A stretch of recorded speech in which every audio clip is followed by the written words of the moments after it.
What's up, everybody? This is Tommy McKegg with JPAR. Checking on the progress of the build out here. We're in Bluewood. We got a garage door now. The wind is blowing 7,000 miles an hour out here right now.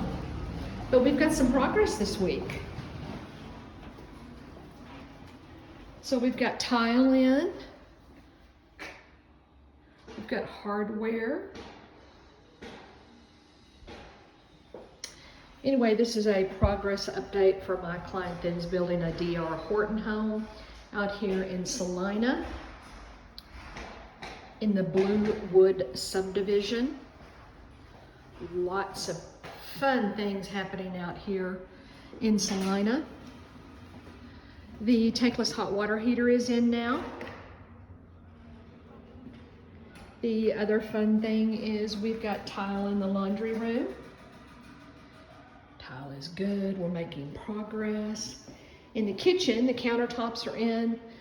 They have painted the cabinets. It is looking good, super excited for her. And in the master, we have not much different in the master right now. This is a 3-2, about 1,700 square feet.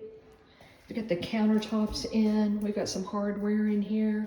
We've got the subway tile now in the master shower. Anyway, that's a progress report for the end of October. Hope you guys are having a great day. Again, this is in Celina, but I cover the Dallas-Fort Worth area. DR Horton is still building like crazy. Give me a call. Let me see how I can help you. Have a great one. Bye-bye.